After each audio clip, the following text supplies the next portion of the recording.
Bom dia, nós estamos começando o terceiro webinar, resultado das experiências e da discussão que a gente elaborou ao longo do último semestre entre diversos mestrandos e doutorandos do programa de pós-graduação da Escola Superior de Design. Hoje o nosso tema é Design de Experiência em Negócios e a gente vai ter 3 palestrantes, com cada um deles falando por cerca de 15 minutos. Em seguida, a gente vai abrir para o debate, para as perguntas, para a gente melhorar a construção das ideias em torno disso. Os nossos 3 palestrantes vão ser o Marcelo, a Caroline e o Douglas. O Marcelo é mestre em design pela Escola Superior de Desenho Industrial, com pós-graduação em design de interação pelo SENAC e bacharel em comunicação social pela Escola Superior de Propaganda e Marketing. Atualmente ele está na UX Researcher. Atualmente ele é UX Researcher na Original AU. Por que tem o AU? É só o link? Pergunta. Não, é Original AU mesmo. Original AU. Isso. Atualmente ele é UX Researcher na Original AU. A Caroline é mestrado em design pela Escola Superior de Desenho Industrial, possui graduação em comunicação social, jornalismo e design, ambas pela Universidade Federal do Espírito Santo. Atualmente é assessora de inovação em um banco, onde realiza trabalhos voltados para UX e UI design. O Douglas Zordan é mestrando em tecnologia, produto e inovação pela Escola Superior de Desenho Industrial, possui pós-graduação em gestão de negócios pela Fundação Getúlio Vargas do Rio de Janeiro e bacharelado em administração pela Associação Internacional de Educação Continuada. Atualmente é diretor de construção de experiência na Century Interactive. Bom, eu começo passando a palavra para o Marcelo, que vai apresentar para a gente a palestra Design de Experiência do Usuário no Varejo Omnichannel. Marcelo, a voz é sua. Eu vou tirar a apresentação aqui e você segue. Perfeito.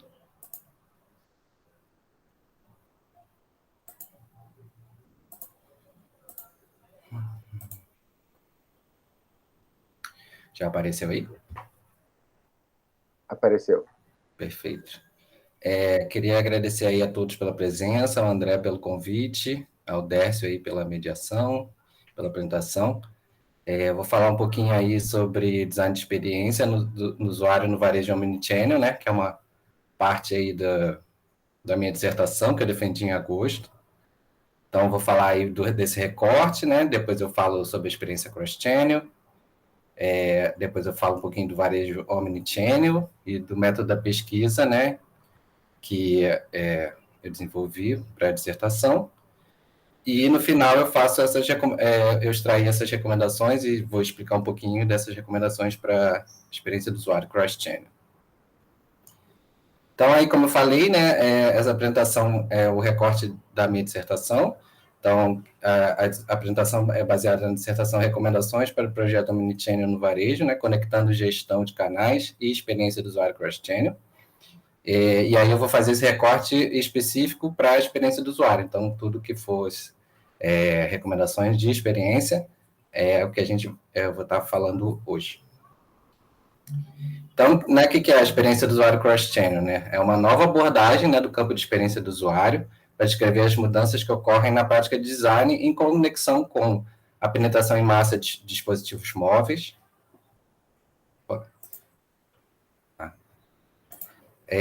a internet de banda larga, né, móvel disponível, e aí hoje, né, a gente ficou sabendo que o 5G já foi homologado aí no Brasil, então esse tipo de abordagem vai crescer cada vez mais, né, a expansão das mídias sociais, os novos padrões de consumo, né, e a cocriação para telefones celulares, tablets, sensores, wearables e telas em tempo real, né? Isso aí eu tirei do Benio e o Resmini, que são autores que falam muito dessa experiência.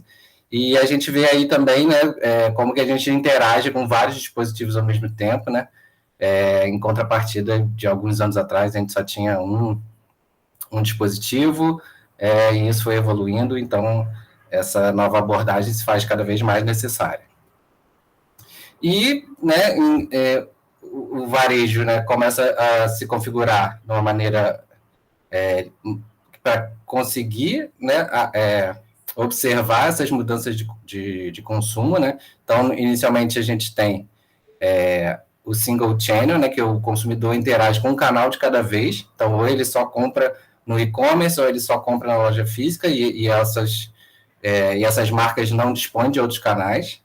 E aí a evolução desses canais passa para o multi-channel, então o consumidor consegue comprar na mesma marca na loja física, no e-commerce, na central de atendimento, né, no televendas ou no aplicativo, mas esses canais não são conectados, né, e aí observando esse comportamento cross-channel, o varejo, né, consegue se conectar entre todos os canais e se configurar como omnichannel, né? Então, os canais têm uma visibilidade, né, da jornada do consumidor, então a loja física sabe que o consumidor passou pela loja online e não realizou a compra, ou que fez um atendimento, ligou para saber se tinha um produto.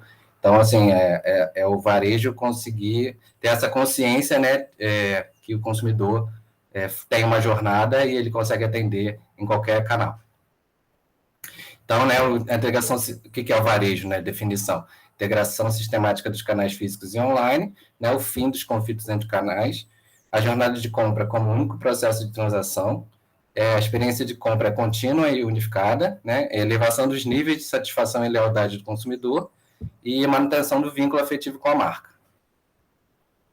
Então, aí o método da pesquisa da minha dissertação, né, eu fiz a revisão sistemática da literatura, depois eu passei para entrevistas semi-estruturadas, avaliação heurística cross-channel e grupo focal.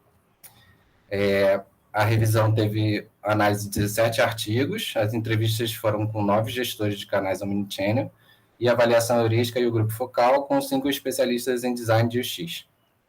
E o tipo de análise foi codificação e categorização. Então, eu peguei todo o material de textual ou da entrevista, de avaliação, e codifiquei como a recomendação. Então, o código foi a recomendação. Então, tudo que era referente a uma recomendação para o projeto Omnichannel foi extraído e, em seguida, foi agrupado, né, e categorizado. Então, foram analisadas 16 categorias, né? Então, um total de 66 recomendações. Então, teve ações de bastidor, design de UX, ações centradas no usuário, personalização e privacidade, fidelização e lealdade, sincronização entre canais, inovação e tecnologia, dispositivos móveis, ações de contingência, né, relacionada à pandemia, estratégia via WhatsApp, comunicação cross-channel, operacionalização do projeto, gestão financeira e legislação, experiência contínua, consistência visual funcional e experiência na loja física. E aí, em relação a design de experiência, né, eu separei essas 5 categorias, né, que aí no total foram 21 recomendações para a experiência do usuário no varejo de omnichannel.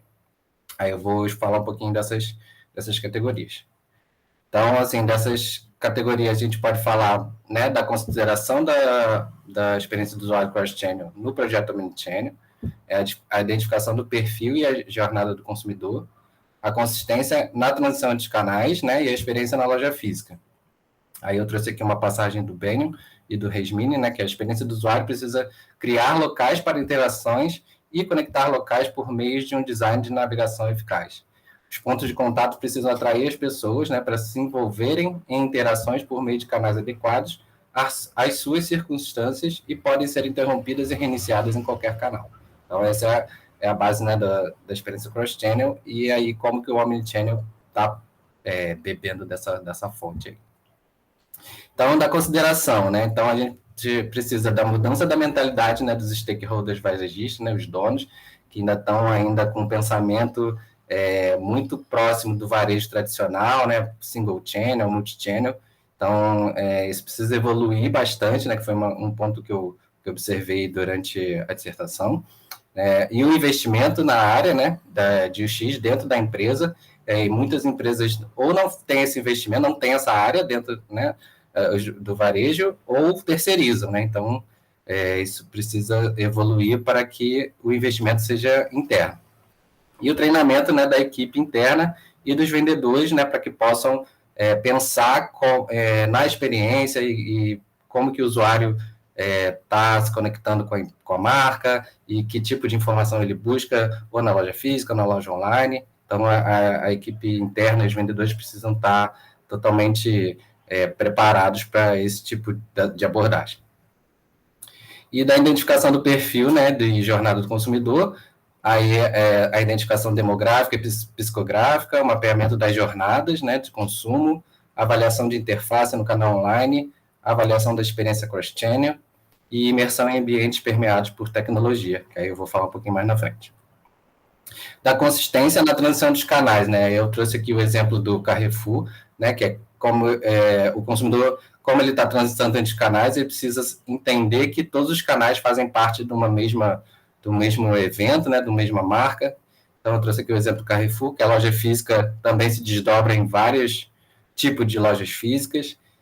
Aqui a loja online tem a versão desktop e a versão mobile tem uma configuração, e o aplicativo tem uma outra configuração, né? Então, o consumidor do Carrefour, ele precisa chegar na loja física e quando ele passa para a loja online, ele consegue entender que ele está no mesmo ambiente. Então, assim, tudo que é oferecido no Carrefour Bairro, por exemplo, em termos de funcionalidade, entrega, de parcelamento, ele vai achar na loja online, ele vai achar no aplicativo. Então, esse tipo de transição, né, esses itens, né, de serviços, eles precisam estar, né, sendo coerentes entre todos os canais. E da experiência da loja física, né, aqui eu trouxe um exemplo de uma loja de bolsas, né, que personaliza as bolsas dentro da loja, né, então a consumidora interage ali com uma interface, faz essa personalização, e aí teve um aumento aí de 80% a 180% nas vendas. Embaixo tem um exemplo da Sephora, que ele simula a cor do batom, né, pelo vídeo. Então, a cor do batom vai mudando ali, simulando a cor na boca da consumidora. Então, isso também tem uma interatividade super nova e consegue conectar, né, com o consumidor, e você consegue medir como que o consumidor está interagindo com o teu produto, com a tua marca. E aqui eu trouxe um exemplo aqui da Centauro, que é o Clique e Retire, né, que são esses lockers, onde o consumidor que comprou online vai retirar na loja, não precisa entrar na fila, ele pode retirar o produto dele nesses lockers. Então, ele só digita ali o número do pedido e e consegue abrir aqui a portinha e retira teu pedido, sem precisar, né, desse atrito de entrar numa fila, de ir no caixa, porque ele já fez a compra, né, ele não tem mais... o único objetivo dele na loja é pegar o produto. Então, isso também faz parte do conceito de omnichannel, né? Acabar com esses atritos, né? E a jornada de compra ser fluida, e aí gerando esse engajamento, aumentando as vendas. Então, assim, basicamente, a apresentação era isso que eu queria falar, né? Sobre a experiência no omnichannel. Então, vou passar aí a palavra de volta para o Délcio. Queria agradecer novamente. Obrigado aí, gente. Obrigado, Marcelo.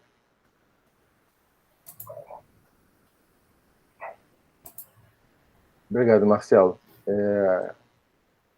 A experiência que você garantiu para a gente aqui foi homogênea, mas eu tenho perguntas. Ótimo. Né? Eu tenho perguntas. Já vou guardá-las para depois, mas tenho perguntas. Show. Vamos seguir aqui a ordem que está proposta, a seguinte na nossa filha Caroline. Caroline, por favor, a voz é sua. Você pode escolher se você quer entrar com uma Caroline que tem imagem ou a Caroline que tem figurinha. Mas... Bom dia. Bom dia. Porque a minha câmera do notebook não está funcionando aí. Tive que entrar por outro dispositivo. Deixa eu compartilhar aqui a tela.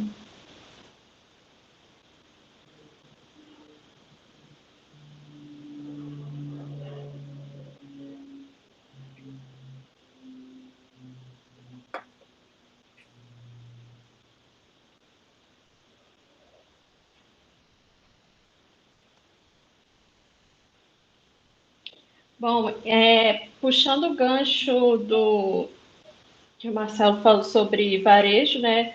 Eu trouxe aqui a proposta que tem um pouco a ver com a minha pesquisa, que é o design como construtor de confiança entre usuário e empresa. Bom, o design focado na experiência do usuário. Ele é utilizado por empresas para a criação de experiências planejadas, né, por meio de mídias tangíveis e intangíveis, e empresas como varejo, bancos, transporte, saúde. E ele tem como objetivo de garantir que essas interfaces sejam úteis, utilizáveis e desejáveis, sob o ponto de vista do cliente, e eficazes sob o ponto de vista de quem está oferecendo ali o produto ou serviço. Bom, quais etapas do processo de design são usados por essas empresas, né, para oferecerem uma experiência boa para os usuários? A primeira coisa que o designer faz ali é a etapa da exploração, né, onde a descoberta do projeto, o que é essencial, quais ferramentas serão utilizadas ali para gerarem resultados confiáveis e convincentes. Depois disso, ele passa para a etapa de criação e reflexão, onde ele testa as ideias que surgiram na etapa anterior e assim vai aperfeiçoando. E a última etapa é de implementação, onde ele coloca essas ideias em ação. Bom, algumas ferramentas aqui que são utilizadas pelos designers, né, e que são conhecidas ao longo desse processo é fazer mapa de stakeholders, mapa de jornada dos usuários, entrevistas, sondagem cultural, mapa de expectativas, criação de personas, cenários e protótipos e testar o produto com os usuários. Aí, falando sobre os estudos de usabilidade. O objetivo geral desses estudos é medir a eficiência do conjunto apresentado no aplicativo ou website. Então, para isso, são definidas métricas como o tempo para execução de uma tarefa ali, dado em determinado cenário, a quantidade de erros ou a combinação dessas medidas. E outra forma também de fazer esse estudo de usabilidade é o designer avaliar a interface de acordo com as heurísticas de usabilidade. As heurísticas mais conhecidas de usabilidade foram definidas pelo Nielsen. Eu não vou ficar falando aqui porque elas já são bem difundidas no campo, mas são essas 10 heurísticas, né? Visibilidade do estado do sistema, correspondência entre o sistema e o mundo real, liberdade de controle fácil para o usuário, consistência entre padrões, prevenção de erros e reconhecimento em vez de memorização, flexibilidade na eficiência do uso, estética e design minimalista e para ajudar os usuários a reconhecerem erros e talvez preveni-los, né? E, por fim, a documentação de todos esses processos. Aí aqui eu vou falar mais voltado para o assunto do webinar, que são as heurísticas voltadas para a percepção de confiança.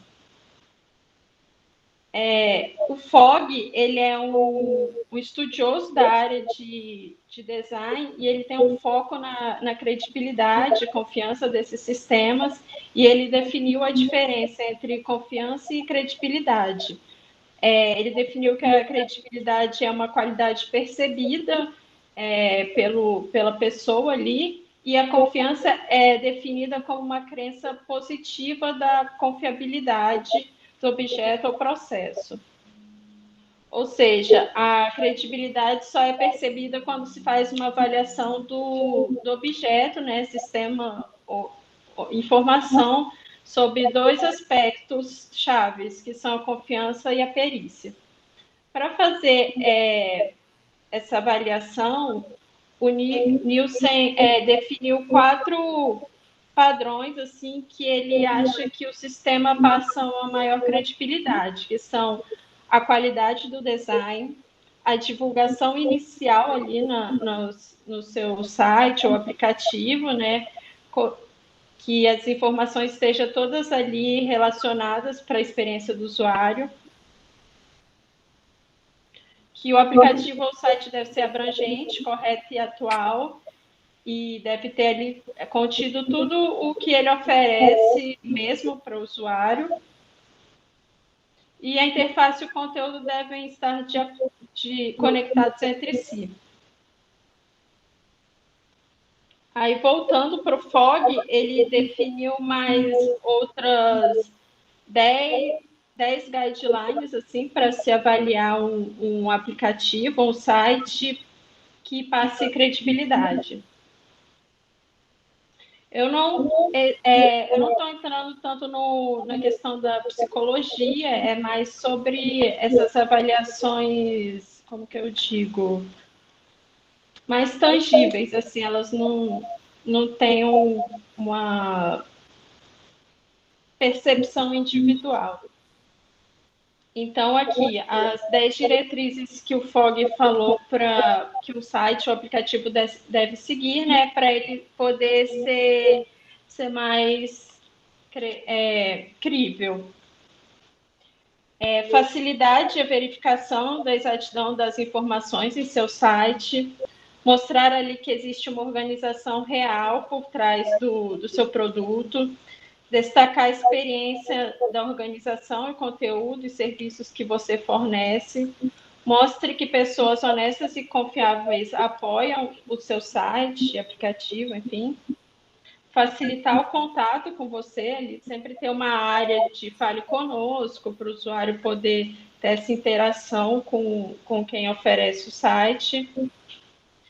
Projetar o seu site para que ele pareça profissional ou apropriado para a sua finalidade, tornar ele fácil de ser usável, né, e útil, sempre deixar o conteúdo ali do site atualizado e mostrar para o usuário que ele está sendo revisado com frequência, usar com moderação qualquer conteúdo promocional, isso é o que mais pega, assim, porque atualmente você entra no site, o aplicativo sempre aparece aqueles banners que interrompem a jornada com alguma propaganda, né, os pop-ups, e ali gera um atrito entre o usuário que está navegando ali.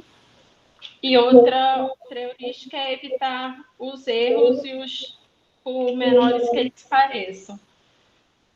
Bom, aqui eu peguei uma lista do Procon com os piores sites de e-commerce, aí tem um endereço aqui. Muitos estão fora do ar, por isso que eu não consegui trazer exemplo, mas é uma lista enorme, aí se vocês quiserem acessar, está aqui o endereço. Bom, é isso. Se tiver alguma dúvida aí, podem perguntar depois. E, por enquanto é isso. Obrigada. Obrigado, Caroline. Esse problema da credibilidade, da confiança é um problema grande na relação com os canais via internet, e ele simplifica de uma maneira interessante quando a gente junta a ideia de multicanais, porque a gente tem que criar uma estratégia de confiança que passe de um canal para outro. Mas a gente volta para esse assunto um pouco mais tarde. Seguindo na conversa, o próximo agora é o Douglas, que vai apresentar para a gente design e tecnologia como componentes de aceleração de negócios. Douglas, a voz é sua. E a imagem também, por favor.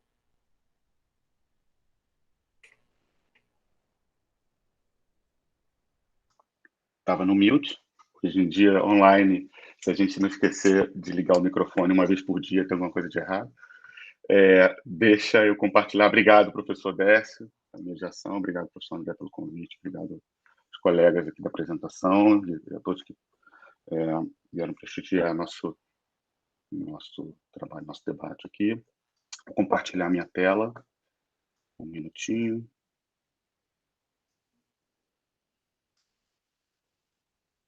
Me diga, por favor, professor Décio, se já estão vendo minha tela. Tá sim. dar início aqui. Bom, pessoal, assim, trazendo ainda na linha de raciocínio, né, do Marcelo, da Carol,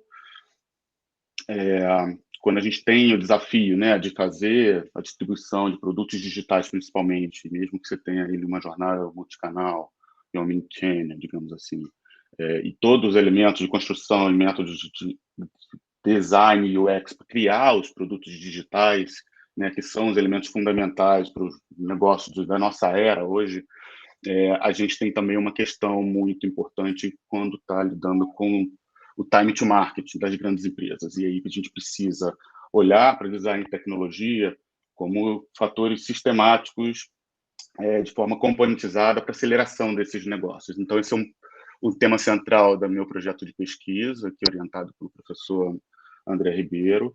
E aí ele começa pela busca da aceleração dessa produtividade ao longo da história, né? Assim, a humanidade ela sempre buscou a aceleração da produtividade, desde lá no ano 1041 na China, onde criaram o Cheng criou um sistema chamado Movable Type, em que ele imprimia, né, a arte nas porcelanas de maneira mais padronizadas para acelerar a produção dessas porcelanas. E esse mesmo método foi utilizado ali no século XV por Langston para poder acelerar o processo de produção gráfica, né? Isso deu início à produção gráfica que a gente tem hoje a partir dos movable types. Ainda avançando na história, a partir de 1923, dentro da escola de Bauhaus, né, tinha todo o método em que no final gerou o que a gente conhece hoje como forma segue função, forma e função, em que olhava para os materiais e olhava para a arte de maneira sistemática de como acelerar a produtividade de criação de arquiteturas e objetos, né, sem deixar de perder a arte, mas que eu conseguisse olhar de maneira sistemática o uso e reuso de materiais com outro olhar. Avançando mais na história, a partir da década de 60, né, e aí falando de design gráfico, o estilo suíço trazia, né, dentre outras maneiras de padronização, trazia, por exemplo, a conceituação de que você determinasse um tipo de tipologia, no caso aqui é helvética, e determinasse padrões de organização dessas tipologias no formato gráfico, eu conseguiria também acelerar e padronizar o desenvolvimento dessas artes gráficas. E ainda no estilo suíço, né, Karl Grassmann olhou também de uma maneira programática, ou seja, como que eu consigo criar aceleradores de design gráfico, né, e que eu consiga reutilizar elementos gráficos de diversas formas para poder também acelerar de forma programática a produção de elementos.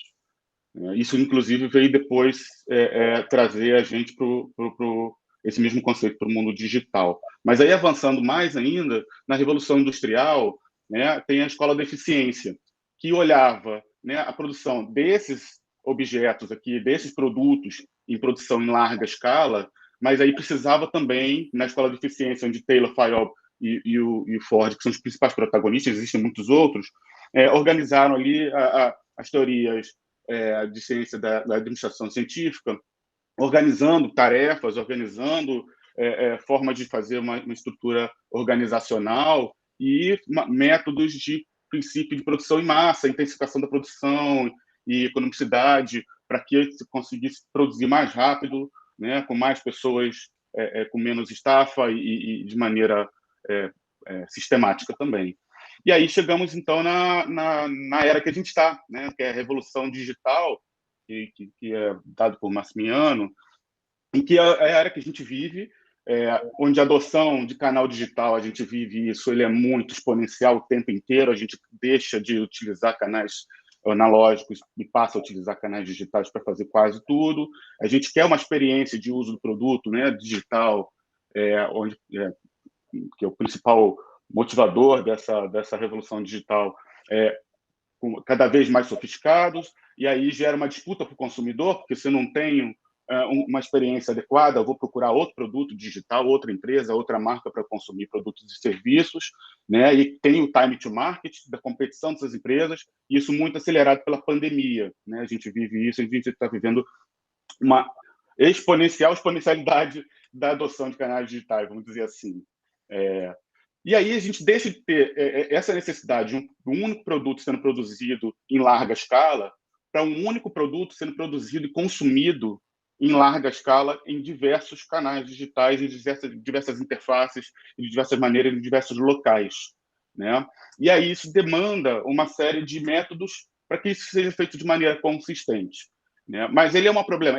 A construção desses produtos digitais é uma problemática que o método por si só não se resolve, né? Se a gente olhar a maneira que se construía produto digital nos anos 90, em que a gente fazia isso de maneira monolítica, por canal, a gente olhava um site, construía esse site, colocava no ar, se o site era muito grande, demorava um ano, né? E gastava tempo, dinheiro, e as pessoas saíam das empresas porque não tinham visto o produto funcionar, porque não dava certo, confusão de projeto, trazia risco para o negócio. Nos anos 2000, começamos a colocar métodos em cima desses processos de criação de canais digitais, não só métodos de design e interface do usuário, mas métodos de implementação desses produtos, e aí começamos com um processo de implementação em cascata, que é o waterfall, e que também demorava muito, é muito custoso, e o método ágil que a gente usa muito hoje, que a gente consegue, com uma celeridade, colocar produtos mais rápidos no ar, mas eu não resolvo o problema principal, que é colocar vários produtos digitais ao mesmo tempo, de maneira consistente. Eu não consigo resolver o problema de dar manutenção em todos eles ao mesmo tempo, de maneira consistente, né? Então, eu perco time to market se eu não conseguir atingir esses objetivos de forma eficaz. Então, aí vem a sistematização do design e tecnologia, né? E quando a gente está falando de sistematização de design e tecnologia, é um grupo, uma sistematização de objetos componentizados em que eu vou ter esse ganho em larga escala. E aí vem o que a gente chama de design system para produtos digitais nos dias de hoje, né? Que estão todos aqueles sistemas de design e tecnologia que eu vinha contando ao longo da história, só que aplicados aos produtos digitais. Se a gente olhar o que o design system da Apple, né, tem todos os princípios de design documentados para que a Apple permita que os desenvolvedores de suas plataformas criem diversos produtos de diversas formas, diversas maneiras, diversos objetivos de consumo de forma consistente, né? Mas essa busca de aceleração continua ao longo da história, né? Mas vem sendo aplicada por grandes empresas. Então, também como exemplo da Apple, todos os meus exemplos são desse tipo, o reuso de tipos gráficos ele é muito forte, né? Então, pega aqui o ícone do aplicativo de e-mail, como é que ele é aplicado de diversas maneiras, diversas formas, diversas interfaces, resoluções, né? E aí tem uma correlação com o Movable Type, o uso de materiais, né? Como é que eu posso pegar um material digital visual e aplicar a arte nele? Então, aqui a Apple, inclusive, começa dizendo o uso desse tipo de materiais, eu consigo, por exemplo, criar um ambiente translúcido que permita o senso de profundidade no aplicativo digital, né? A gente está falando aqui, basicamente, de materiais e unicidade da arte. Se a gente está falando de tipologia, no estilo suíço, a gente está falando de grid, ainda no estilo suíço.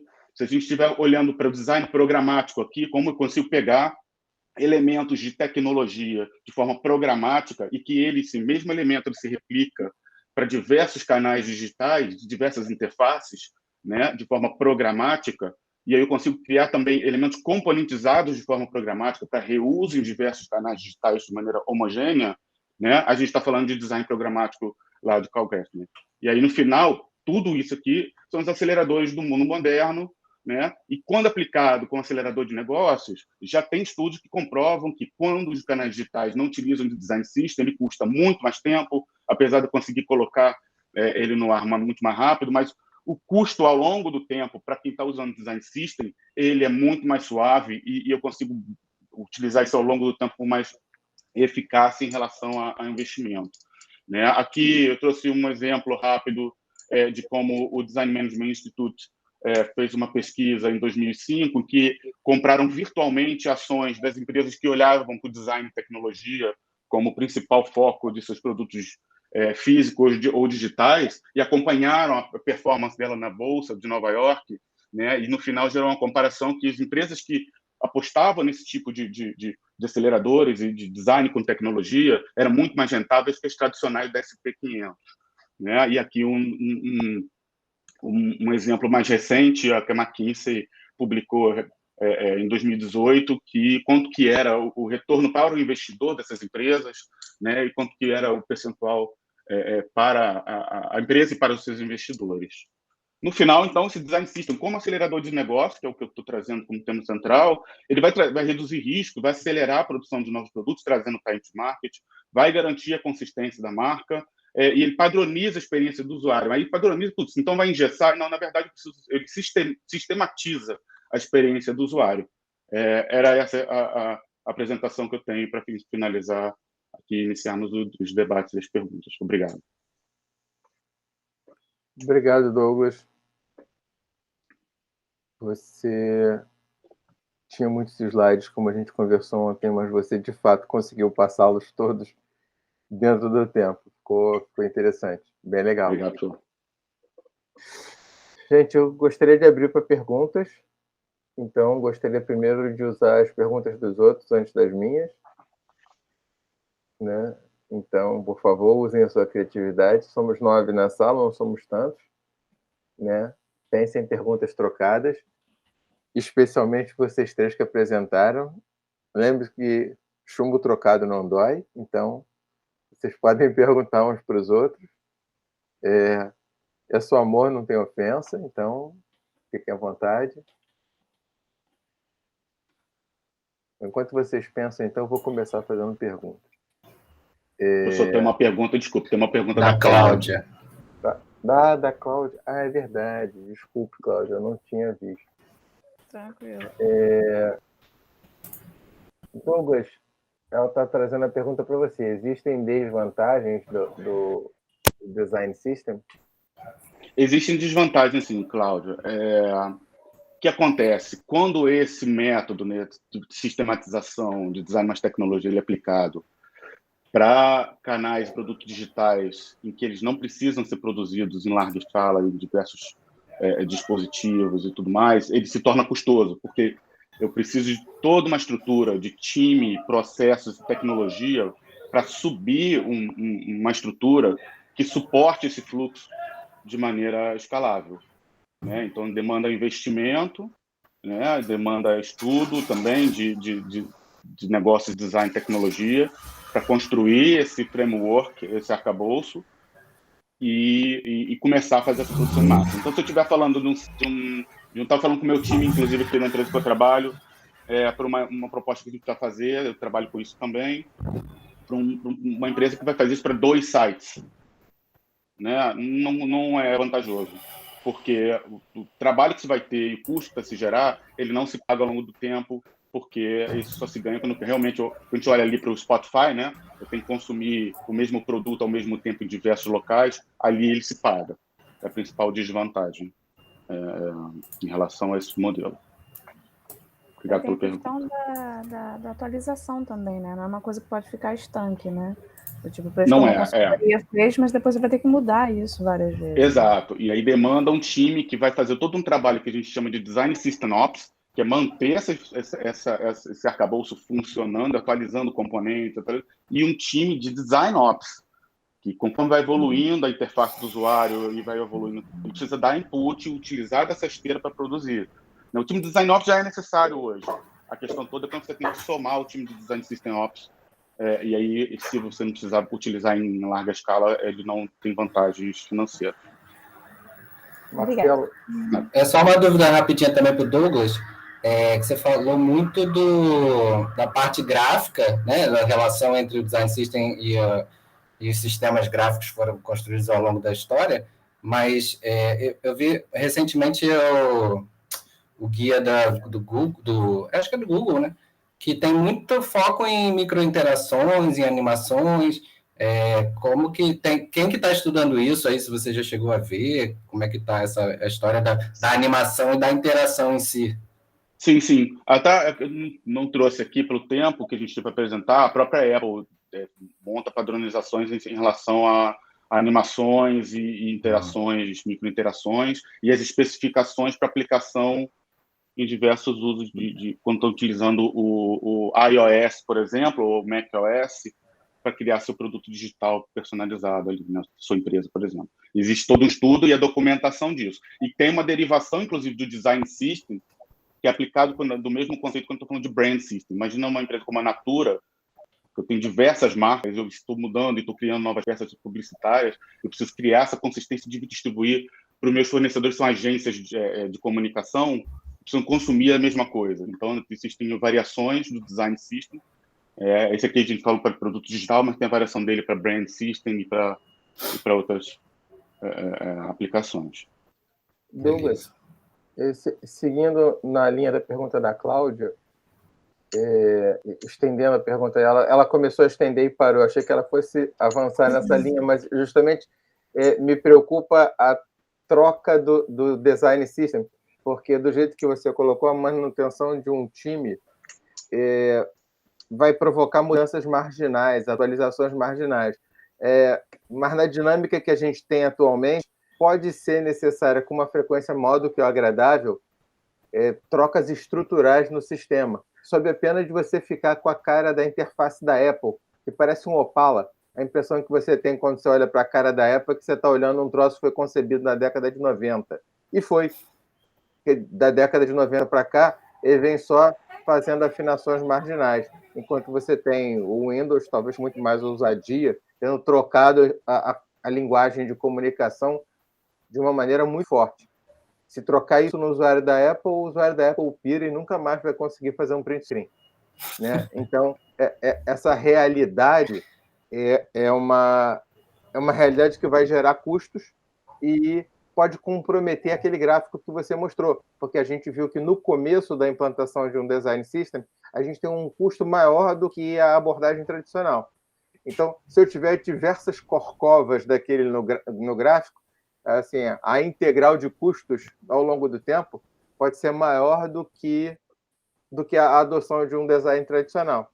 Que por mais que você tenha desenhado ali de uma maneira linear, na verdade ele segue um caminho assintótico, né? Ele cresce, mas em algum momento ele não vai cair, mas ele vai crescendo cada vez mais devagar. Então essa era uma parte da minha pergunta em relação a custos. E a outra é como você integra o design system nos outros canais, e aí misturando com o assunto do Marcelo, porque a coisa omnichannel exige que o design system ganhe um grau de sofisticação muito grande. Um design system que vai da loja física ao atendimento telefônico, passando pelo celular e pelo aplicativo e pelo navegador. Então, assim, essa é uma integração muito complexa. Sim. E os custos escalam. Sobre a questão do custo, né, justamente por ter que construir um arcabouço, depois manter esse arcabouço, o design system, quando ele é criado, esse arcabouço é considerado um produto digital. Logo, quando ele é feito de maneira estruturada, de maneira arquitetura de tecnologia, de desenho, de solução, ele também é feito de maneira modular, também é feito componentizado. Então, se eu preciso trocar hoje uma tecnologia que responde para o front-end de um site, vou dar uns exemplos aqui, que obviamente não precisa conhecer, de uma tecnologia chamada Angular. Aí mudou agora para React, que é outra coisa nova. Eu só troco aquele módulozinho, porque o arcabouço inteiro ele funciona, ele continua funcionando. Ou então adiciono um módulo novo que vai se responder para iOS, outro Android, e eu vou trocando. Agora não é mais Android, agora é, sei lá o quê, Flutter. Eu tiro um, boto o outro, e tiro uma pecinha da engrenagem e coloco uma outra pecinha mais moderna. Uhum. Então, o meu custo de manutenção do produto digital, ele segue o mesmo conceito do design system. Entendi. Do consumo para criação de produtos, ele também é feito dessa mesma maneira. Então, me reduz custo ao longo do tempo. O total cost of operation, que é o TCO, ele vai se reduzindo do mesmo jeito. Quanto à omnichannel, a omnicanalidade, é justamente a hora que você expande o design system para utilizar, como, por exemplo, brand system ou também para documentação de arquitetura e lojas físicas e tudo mais, de maneira sistemática. Porque quando você... por exemplo, o próprio Spotify, né, vamos dizer assim, o Spotify, hoje, ele tem diversos produtos digitais para diversos dispositivos eletrônicos, por exemplo. E ele não tem um design system, ele tem diversos design systems, tem um design system mãe, digamos assim. Então, se eu tenho alguma coisa core, eu troco aqui. Se eu tenho uma coisa orientada ao produto da geladeira, eu vou trocar aqui. Se eu tenho alguma coisa que tem que funcionar na geladeira, no Apple Watch, eu troco em cima, mas não troco embaixo. Então, você tem uma cadeia, né, em que uma ponta dessa cadeia ela pode ser orientada à loja física. Você tem uma hierarquia de design system. Tem camadas. Exatamente. Imagina um sitemap do original lá dos anos 90, você tem a home, a página de notícia, é a mesma coisa. E uma coisa vai desdobrando para outra. E uma das pontinhas é orientada à loja física. Vou fazer mais uma pergunta sua, trazendo o André, que está aqui no chat, né? Então, vamos avançar mais em você, depois a gente passa para os outros. O André pergunta: como você pretende medir as vantagens do Design System em projetos digitais? Excelente pergunta, professor. Ela é medido hoje em dia, desde a hora que o designer está utilizando a sua ferramenta lá, hoje em dia é o Figma, né, o XD da Adobe, e aí a maneira com quantidade de elementos, tempos que ele produz aquilo, mas até o design system, a hora que ele se integra para puxar esses elementos de cor, de padrões visuais e de animações, eu trago e eu carimbo ele. Quando eu carimbo esse elemento, eu começo a medir a hora que ele foi desenvolvido, a hora que ele foi disponibilizado para um desenvolvedor, e a hora que ele foi consumido, e a hora que o usuário consumiu aquele elemento na interface final. E eu começo a voltar atrás e medir, inclusive, produtividade, olhando com os olhos de engenharia de produção mesmo, né? E olhos de time to market. Porque, por exemplo, se eu preciso subir um hot site, que é uma promoção, ganhe um ingresso para o próximo show no próximo sábado, eu não vou utilizar desse arcabouço, vou voltar para o método super antigo, criar um HTML, site, botar promoção, fazer formulario e subir separado. Depois eu vou matar aquilo, porque não faz parte do meu ecossistema. Então, mas isso é medido tanto para produtividade quanto para retorno financeiro. Essa é uma solução interessante. Então, você cria um design system, ele é uma trilha, mas não é um trilho. Então, em momentos específicos, eu posso usar uma alternativa old-fashioned, por assim dizer, mas que resolve pontualmente um problema que vai acabar. Exatamente. Beleza. Bom, André também tem uma pergunta para o Marcelo. Marcelo, como é que está a discussão de projetos do Omnichannel em tempos de pandemia? Boa. O que eu observei na pesquisa foi que, assim, quem já estava com os canais conectados antes da pandemia e passou por esse processo, principalmente pelo corte, né, do canal físico, né, foi totalmente bloqueado, né, os consumidores não podiam mais ter acesso aos canais físicos. Então, assim, quem já estava com os canais conectados, as empresas tiveram sucesso, né, conseguiram manter, né, as vendas, e teve a galera que foi correr atrás. Então, assim, o que eu consegui observar foi esse compartilhamento do estoque, né? Então, assim, no e-commerce tem um centro de distribuição, né, que é o estoque deles, e a loja física tem um estoque, né, próprio, né, dentro da loja, que vai sendo alimentado pelo centro de distribuição. E aí a loja física, mesmo fechada, começou a usar o estoque deles para vender online, né? Então, e os vendedores começaram a utilizar muito o WhatsApp como ferramenta de venda, até para os varejistas conseguirem manter, né, os vendedores empregados, né? Que isso foi o desafio também, porque as lojas fechadas resultou muito desemprego, e aí uma alternativa foi fazer esse escoamento do estoque pelo online. Então, e aí teve gente que foi correr atrás para poder fazer essa conectividade, né, desse sistema que integrasse o online com o offline, e realmente quem já estava com isso pronto, né, antes da pandemia, que já estava com esse projeto Omnichannel desenvolvido, não teve esse problema, que foi só utilizar o estoque da própria loja física e vender online, que é o que eles já, tecnicamente, já faziam, como um serviço de compra online, retire na loja, esses cruzamentos de offline e online. E agora a gente está vendo, e ainda forçou, né, muita gente a comprar online, né, ter esse aprendizado com as interfaces de e-commerce, que facilitou também essa venda e o varejo continuar vendendo. Então, assim, hoje que agora a gente está vendo um pouquinho de abertura dos shoppings, das lojas físicas na rua, A gente vê que a conectividade, né, o próprio comportamento cross-channel foi muito mais acentuado, então, assim, as pessoas já conseguem utilizar a interface dentro da loja física e comprar no próprio, né, celular ou no desktop que seja. E, então, assim, a gente vai acompanhar agora com essa abertura como que os projetos de varejo omnichannel sobreviveram à pandemia e como é que esse comportamento dos consumidores que já estão mais sagazes em termos de interface, de comprar online, vão aí ditar aí o varejo. Uhum. Eu queria acrescentar nas perguntas do André 2 outras questões. A primeira questão é como é que a gente integra, porque o que você respondeu com o André mostrou que a pandemia meio que precipitou uma tendência, como precipitou várias, né? Na realidade, a pandemia acabou retirando a componente de risco que as empresas normalmente têm como principal resistência de fazer a transição. E a pandemia meio que acabou com isso porque realizou o risco. Uma vez que o risco é realizado, não tem mais o que ser perdido. Então, a gente passou a ter uma integração meio que forçada nos canais, alguns canais até se alternaram, a gente não sabe como vai alternar de volta.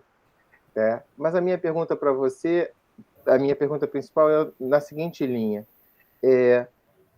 Quando eu tenho um grande varejista que comercializa muitas marcas e tem estoques grandes, como um supermercado ou como uma loja de departamentos, esse conceito do omnichannel, ele entra na sua plenitude. Então, o cliente ele entra em contato com o produto, ele compra, ele paga, ele muda de canal no ar. Então, assim, ele está dentro de uma loja e vê o produto físico, depois ele compra na mesma loja no celular dele e ainda pega na prateleira e sai com debaixo do braço. É tudo ao mesmo tempo agora, né? Agora, tem lojas menores, varejos específicos e marcas específicas que usam o omnichannel, ou pelo menos na minha cabeça, eu não sei se a definição atende, e aí eu sento a minha pergunta. Eu uso o espaço físico muito mais para que o cliente experimente o produto, eu uso o espaço digital muito mais para que eu mantenha informações disponíveis para o produto, e a venda mesmo acontece só num desses canais. Você olha uma empresa que nem a Samsung, por exemplo, e entra na loja dela na internet. Ela não tem a menor pretensão de vender aquilo na internet, porque a loja própria da Samsung tem preços inviáveis, são preços de referência. Não são preços para vender nada, né? Mas ela quer ali garantir que existe uma integração de toda a apresentação do produto, da marca, do conteúdo, que aquela coisa é uma experiência consolidada. E aí depois você vai comprar no Magazine Luiza, porque você escolheu ali e vai comprar no Magazine Luiza. Então, a minha pergunta para você, também posso entender como omnichannel quando eu estou pensando essa estratégia em que a marca ou o varejo ele usa os outros canais, mas não de forma completa, só de forma parcial, deliberadamente de forma parcial. Eu mantenho um site só para que todo o meu catálogo de produtos seja apresentado, ou eu mantenho uma loja para que a maior parte das pessoas só bote a mão nas coisas. Olhe, cheire, dá uma apertadinha, né? Como a gente vê no Ponto Frio, que agora chama Ponto, que as pessoas entrarem na loja física do Ponto Frio e abrir a porta do fogão e olhar e apertar aquela coisa. Sim. E depois o próprio vendedor diz assim, compra na internet, que vai ser mais barato. Né? Então, sim, perfeito. É isso aí. Essa ideia ainda é um omnichannel? Total. Assim, é importante a gente entender que cada canal tem um papel específico, né, dentro da jornada, e aí, realmente, a loja física tem futuramente... Hoje em dia nem tanto, mas assim, a tendência é que ela vire só um hub de experimentação, né? Onde eu vou lá, eu vou mexer no produto, até acho que o Zona Sul, algumas lojas do supermercado Zona Sul tem um restaurante dentro do supermercado, que é justamente para você experimentar os produtos que o supermercado vende. Então, assim, o futuro é esse. E a loja online como um centro de informação. Tipo assim, eu tenho o tamanho do fogão, se vai caber na minha casa, né? Se eu tenho toda a descrição, eu conto a história do produto, por que o produto tem essa qualidade. Então, assim, só que assim, é importante que eu posso realizar compra no online e eu posso realizar compra no offline. Então, assim, eu disponho de todos os serviços em todos os canais, mas eu entendo que cada canal tem um papel dentro da jornada que é né, otimizado. Então, esse pensamento é totalmente pertinente, Décio. Então, e aí, isso para varejos médios e menores, né, estimular isso também é muito bom. Até a gente tem aquela loja Amaro, né, que você experimenta a roupa, mas você compra online. Eu acho que nem existe mais Amaro, ainda existe. Alguém sabe informar. Então, você não tem um estoque na loja, né? O estoque é da loja online. Então, você vai na loja Amaro, experimenta a roupa, mas você não sai com ela. Que aí eu acho que isso não é tão 100% omnichannel, né? Porque se você está lá no calor da compra, da experimentação e não leva o produto, né? Isso é uma barreira, né? É um atrito. Então, mas, de qualquer forma, eles vieram com essa abordagem aí de ser online, de você comprar online, mas eu acho que peca no sentido de eu não levar o produto no final. Mas é isso aí, assim, cada canal tem esse papel e realmente a loja física vai ser só experimentação e ambientação e você, né, viajar aí no conceito do produto. Eu tenho uma outra pergunta. Quando você estava mostrando a integração entre os canais, para que a experiência do usuário fosse homogênea ao longo dos canais, você apresentou diversos canais visuais. Mas um canal que ainda existe muito, em especial quando você vai reclamar, ou alguém vai fazer marketing, telemarketing ativo, são os canais auditivos. E aí a minha pergunta é como é que eu integro a experiência? Eu imagino que conhecer o cliente, ou manter o estoque, ou complementar a venda, tudo isso está sendo integrado pelo banco de dados. Mas como é que eu comparo uma experiência auditiva de telemarketing, seja receptivo ou ativo, com uma experiência visual que eu tenho num aplicativo ou num site? E uma experiência na loja física ela é completa, ela é sinestésica, ela cheira tudo, toca, vê, escuta, mas essa preocupação. E esse é um canal que ainda é muito presente. A gente, com mais frequência do que a gente gostaria, a gente recebe ligação de telemarketing. Total.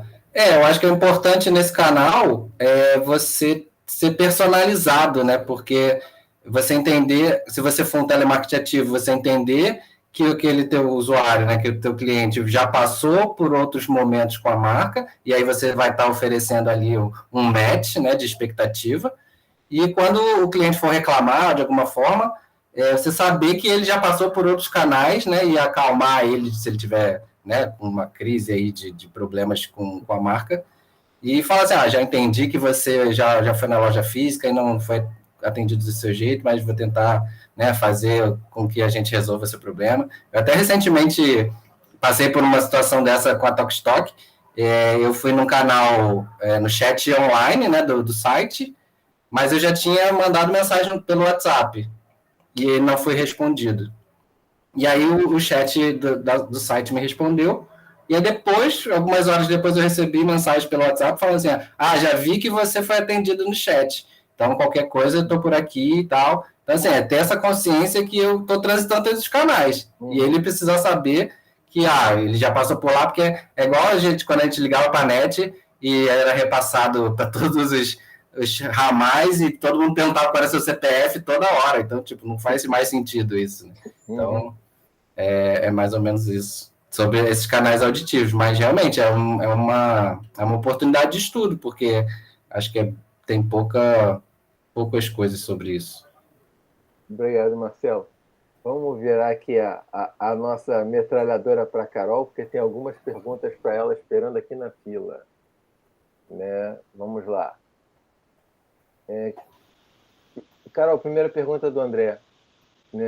Que aspectos devem ser ressaltados para uma boa experiência do usuário em projetos de apps para bancos? Bom, eu acho que, assim, seguindo as diretrizes aqui, os aspectos que eu penso que são mais eficazes na hora de se avaliar uma experiência com apps em banco é você mostrar que existe uma organização real ali por trás do seu produto, né? Porque muitas vezes esses aplicativos são fintechs e não são tão conhecidos pelo público, assim, não dá para comparar um aplicativo do Banco do Brasil, que é um banco super conhecido, né, nacionalmente, anos de tradição, com um novo que surgiu, tipo, PicPay ou Nubank, assim. Então, você mostrar que existe uma organização ali por trás, facilitar o contato, né, entre a empresa e o usuário também é um meio de você mostrar ali que seu produto é confiável e ele ser fácil de usar e você destacar ali a prevenção de erros, sempre ter as telas de confirmação, né? Principalmente quando você está mexendo com dinheiro, eu acho que você fornecer esses aspectos de prevenir erros também é bom para o usuário em questão de credibilidade.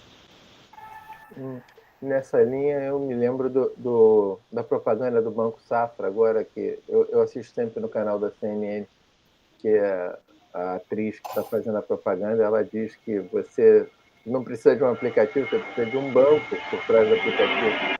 Então, ter um banco por trás do aplicativo, aí ela faz o anúncio do Safra, que é um banco gigante, né, que tem, segundo ela, lá 80 ou 180 anos de tradição, e o aplicativo agora traz todas as vantagens das fintech. Então, vai nessa linha que você está falando. E aí, na mesma linha, eu queria perguntar assim, para eu construir a coisa da credibilidade, existem estratégias diferentes da credibilidade e da confiança. Se eu estou fazendo essa transição de uma marca tradicional, física, conhecida, para o mundo digital, e se eu estou criando uma marca totalmente digital, qual é a diferença de estratégia que eu tenho que adotar? Ou não, a marca digital está em desvantagem mesmo, porque a outra traz o peso da marca física, traz o peso da tradição, e a nova está sozinha. Ou não, né? Assim, eu tenho estratégias que eu posso abraçar na marca nova, na marca que é só digital, no Nubank, que traz essa confiança sem eu ter tradição, história, lojas físicas e coisas desse que eu... Eu acho que o desafio dessas empresas novas, assim, que não vem da tradição física, sempre vão ser de competir com quem tem um passado mais... que você crê mais, né? Que você pode ver ali que tem mais credibilidade. Então, eu acho que essas marcas aí, Nubank, essas empresas, elas sempre têm que ser o mais transparentes possíveis, começar a fazer uma propaganda e divulgar os seus serviços como confiáveis e sempre ter um contato com o usuário, porque eu vejo muita reclamação deles, assim, o Nubank não estornou minha compra, caí num golpe, assim. Eu acho que eles têm muito desafio por não ter esse contato físico, assim, entre o gerente da sua conta, que você vai lá e conversa com ele, e o Nubank não tem isso, né, essa personificação. Então, acho que é uma dificuldade aí que tem que ser estudada como se igualar aos bancos tradicionais. Obrigado. A Chayane tem alguma coisa para acrescentar? Chayane, por favor. Obrigada, professor. Então, eu fiz uma pesquisa, fiz um freela para a Nubank, investigando o Banco Inter, no início do ano. E as perguntas de credibilidade que a gente fez foram 12 usuários. As perguntas de credibilidade justamente ficavam aí, Carol. Porque o pessoal, quando tu pergunta, cite uma instituição que que passe credibilidade. Aí a pessoa citava o banco tradicional. ou o Banco do Brasil, ou o Santander, uma coisa... Ah, mas por quê? Por causa do histórico. Aí, cite uma instituição, ou fale um pouco sobre as vantagens do banco digital. E aí a gente não estava falando das carteiras, né, só dos bancos, tipo a Nubank se apresenta como um banco, o carteira digital, no caso o PicPay, esses ainda não eram bancos lá em março, né, agora com o Pix e coisas, eles acabaram se transformando, virou todo o mesmo balaio, né, mas lá em março ainda estava bem definido, assim, Banco Inter, Nubank, C6, e outros que eram digitais. Aí as pessoas citavam a questão da facilidade, o fato de não precisar ir na agência, de não ter que ficar numa fila, de não ter que lidar com uma pessoa física querendo te vender uma capitalização, não sei o quê. Não, a pessoa respondia para ti no chat ou por telefone. Muita gente gostava do Banco Inter porque tinha telefone. Porque quando é dinheiro, eu não quero ficar no chat, eu quero ligar e eu quero que outra pessoa, não um robô, ou né, uma interface de texto, me diga, não, vai ficar tudo bem, já estou estornando. Então, assim, apesar de não querer falar com o gerente que queria me vender uma capitalização, eu ainda precisava do fator humano.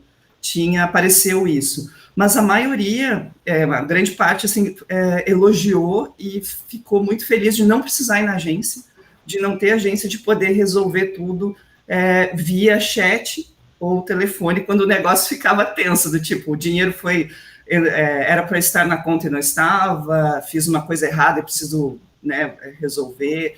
Então, isso, sim, foi muito interessante, essa experiência. Só que é isso, o negócio gira muito rápido. Então, hoje, a realidade já é outra, né? Em função de entrada de Pix, da movimentação toda que as carteiras digitais foram se transformando também em banco, e toda essa realidade. Então, esse cenário é bem, bem diferente, assim.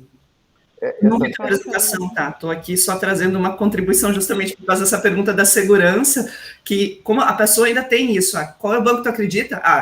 Qual é a marca que você passa credibilidade? Aí vai Santander, Banco do Brasil, enfim, Caixa, apareceu muito a Caixa, gente. Aí quando falava sobre atendimento, sobre o benefício, aí esculachavam a Caixa, era assim. Então, ainda é meio... essa coisa meio na cabeça do consumidor é meio doida, assim. Essa centralização do tráfego de dinheiro pelo Banco Central, via Pix e mecanismos assemelhados, cria uma homogeneização nos bancos, né? Os bancos começam a ser todos iguais, porque na medida que você transfere seu dinheiro de um lado para o outro Pix, o banco em si é só um colorido na tela, porque é difícil... E isso abre também espaço para fraude à beça, porque é fácil abrir uma carteira digital e, de repente, dar uma sumida no mercado. Essa semana mesmo aconteceu de eu estar assistindo um vídeo no YouTube em que a pessoa que apresentava o vídeo fazia propaganda de uma carteira de Bitcoin. E aí a minha esposa comentou que aquela mesma carteira de Bitcoin tinha desaparecido no dia anterior. Tinha desaparecido, bloqueado, parado no mercado, e era notícia no jornal, que a tal da carteira tinha sumido com o Bitcoin de todo mundo. Então, é um troço complexo. Mas tem mais duas perguntas aqui para a Cláudia. Para Carol, desculpa. Tem uma do Douglas. O Douglas pergunta, Carol, como é que é medido o nível de confiança do usuário em um produto digital? Então, você pode medir através de pesquisas com os usuários, né, igual a Chay comentou, que ela realizou uma pesquisa, e você também pode fazer um teste, né, como especialista ali avaliando sobre o seu ponto de vista de especialista, de designer, enfim.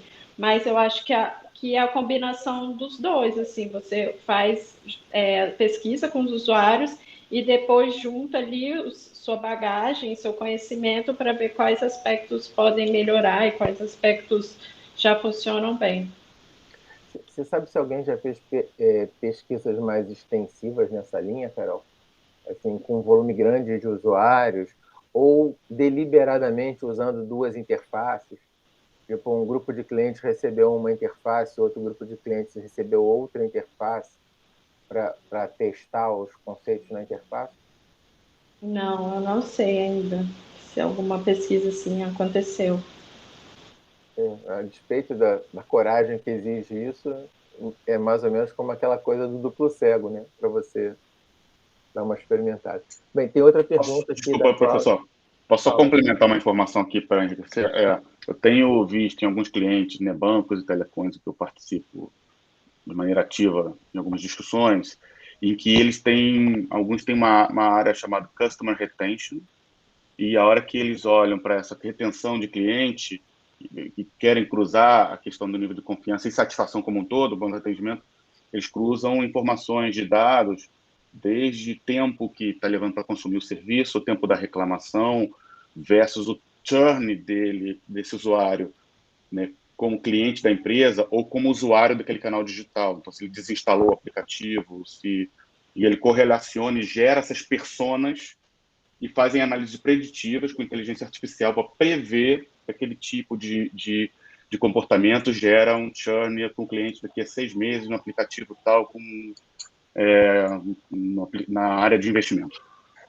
E eu fiz um caso ano retrasado com inteligência artificial para esse tipo de coisa, com a Nextel, que antes dela ser adquirida pela Claro, em que eles, por redes neurais, conseguiram ter uma assertividade de identificar com antecedência o churn no canal digital com 73% de assertividade na base. Então, quando o cliente virava cliente da base, eles mediam, jogavam uma inteligência artificial por redes neurais e conseguiam acertar com 73% de garantia que aquele usuário ia sair no dia tal, por serviço tal, por motivo tal, e eles começavam a tratar isso de maneira do dia 1 do cliente. Muito interessante. Muito interessante mesmo. Eles antecipavam o problema e já tentavam tomar uma ação corretiva. É muito legal essa ideia. Tem mais uma Skynet aí, né? Tem mais uma pergunta para você, Carol. Pergunta da Cláudia.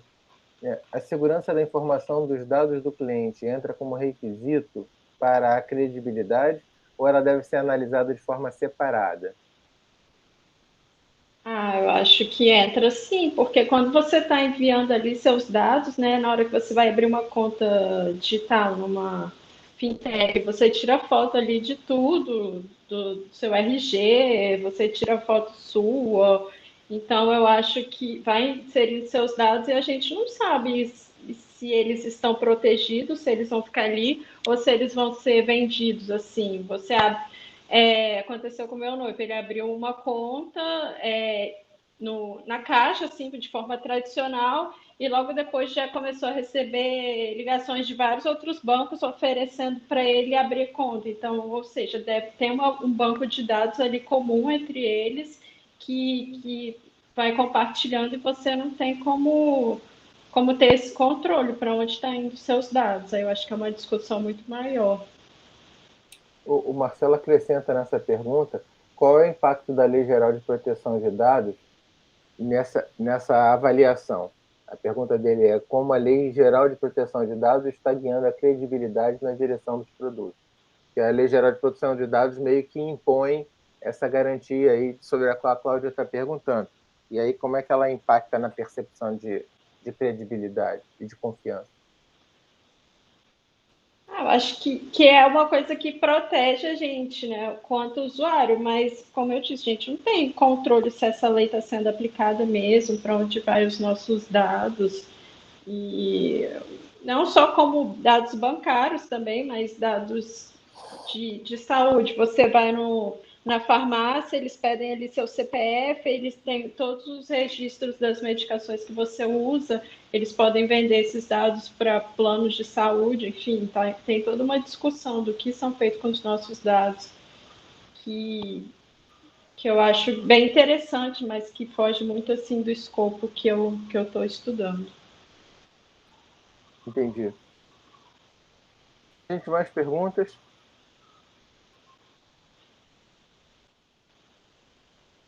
Até que tivemos poucas perguntas dessa vez, né? Os últimos que entraram aí não querem fazer uma perguntinha assim para... O Marcelo tem um complemento ali. Já foi acrescentado, não? Já. Sim, quando ele está. Agora. Da LGPD. Então, bem, nós chegamos agora vamos passar para uma segunda fase, e ao invés de fazer perguntas mais formais, a gente pode dar opinião aqui, acrescentar ideias. Só não vale fazer pergunta íntima, mas o resto está valendo. Bem, gente, foi legal, eu gostei muito, muito da experiência. Eu nunca tinha mediado um webinar, foi a minha primeira vez. Então, achei bem legal a experiência. A maior parte de vocês eu já conhecia, e então foi relativamente fácil. Foi uma primeira vez fácil, porque estávamos entre amigos, então a coisa estava tranquila. Acho que o resultado da gravação desse trabalho, eu não sei o quanto o André vai querer dar uma editada e tirar umas gags que estão no meio do caminho aí, umas coisas repetidas, assim, refaladas, mas é legal. E queria retomar com vocês também a ideia que o André lançou no chat, da gente transformar essa sequência de webinar em livro, que eu achei muito boa. Acho que é uma experiência a gente transformar essas apresentações em um livro ilustrado. Não sei o que estava na cabeça do André, mas eu pensaria menos num livro artigos estritamente científicos, e mais numa coisa informativa e de divulgação do trabalho que a gente está fazendo, com um alcance maior do que simplesmente o webinar. O webinar tem um bom alcance, mas se a gente junta isso com um livro eletrônico que possa ser livremente distribuído, a gente amplia as possibilidades. E já aproveitando as apresentações de vocês, que são de uma qualidade que sempre me impressiona muito, a gente combinar essas apresentações com um texto que resuma a apresentação, né? Você pega aquele PowerPoint que já está pronto e aí vai acrescentando textos, tornando a apresentação meio que autônoma, meio que independente do cara que está falando. E aí a gente cria um livro de divulgação. Não é exatamente um livro científico, mas é um livro de divulgação, que talvez seja o nosso maior objetivo aqui, trazer mais gente para a discussão, mais ideias para a discussão. A parte científica é o que a gente faz no nosso dia a dia, quem é professor, quem é acadêmico, quem está produzindo tese, dissertação, mas teses e dissertações são fundamentalmente sistematizações da produção de ideias do mundo lá fora, né? Então, trazer o pessoal do mundo lá fora para participar da conversa é muito legal. E essa iniciativa foi muito legal, produziu muitos frutos. Então, eu só tenho a agradecer a todos. Vou devolver a palavra para o André, que é o dono da ideia inicial, para ver se ele quer acrescentar alguma coisa para fechar essa edição do webinar. E agradeço vocês novamente. André, a voz é sua. Não, vou falar pouquinho, porque já foi muito bem representado aí pelo Dércio, e parabéns pelas apresentações do Marcelo, do Douglas, da Carol.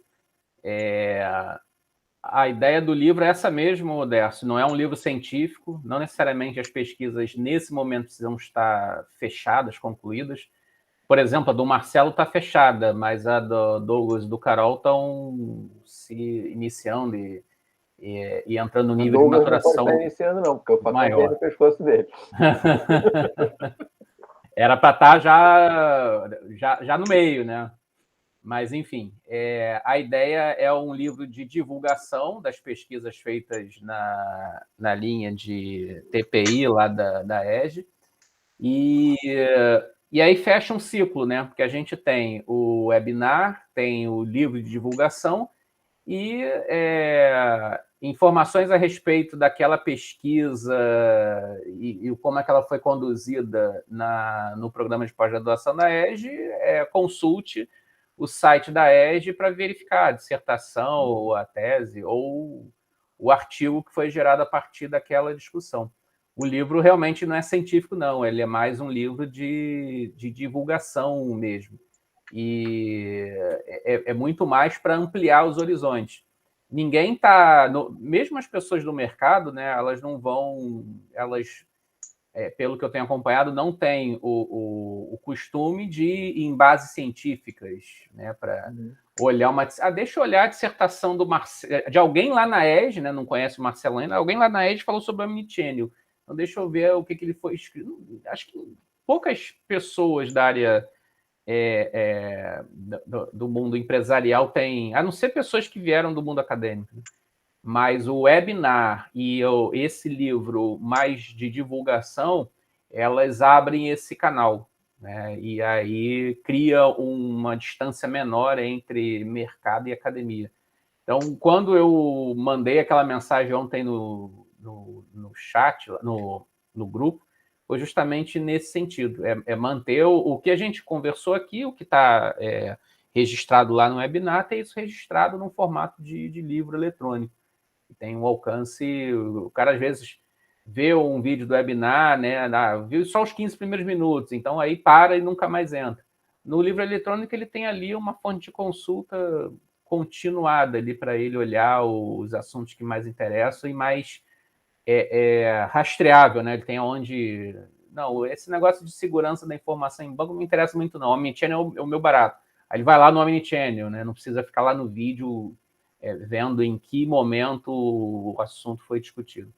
Então, essa é a ideia. Então, acho que mais para frente, aí, depois que o Douglas e a Carol qualificarem, a gente pode pensar nisso. E não esqueçam da autorização, tá, pessoal? Mandem para mim e para o Décio autorização do uso da imagem e do conteúdo, tá? Para que a gente possa colocar o vídeo lá no YouTube no modo público. E aí qualquer pessoa com link pode assistir, né? E no mais, repetindo aí, parabéns aí pelas apresentações, esse é o terceiro webinar, e assim, as pesquisas são muito interessantes e as discussões têm sido bastante enriquecedoras. Isso, Décio. Vou botar mais uma linha nessa conversa e chamar a atenção de todos, que essa é um projeto de integração do Departamento de Engenharia Industrial e da Escola de Design. Então, isso é muito importante, porque esses dois caras, pelo menos no nosso ambiente, o ERJ, eles se falavam muito pouco. Apesar de eles serem primos, quase irmãos, né, eles se falavam muito pouco. E na iniciativa do André, que agora eu estou seguindo na trilha do André, a gente está permitindo que esses dois caras deem o melhor de si. Eu não vou dizer evitando, mas criando condições para que cada um deles se foque mais na sua parte do que se estendendo para a parte do outro. Então, a gente aproveita as especialidades do pessoal da Escola de Design e do pessoal do Departamento Industrial, sem que um tenha que se estender no mundo do outro para fazer um trabalho não tão bom quanto o dono da bola faria, mas necessário, porque não conversava antes. Então, agora, na medida que a gente está conversando cada vez mais e está trocando cada vez mais, a gente não só amplia a divulgação para o mundo todo, como mostra e aproveita essa sinergia entre duas partes da UERJ que se encontravam um pouco. Tá? Uhum. Gente, obrigado a todos. Valeu pela conversa. Obrigado aí, gente. Estou aguardando as autorizações de todos. Por favor, não esqueçam. Mandem para mim ou mandem para o André. Depois a gente vai colecionar tudo, organizar tudo e aí postar os vídeos. Tá bom? Beleza, gente. Obrigado, hein? Bom dia para vocês. Valeu, gente. Tchau, tchau.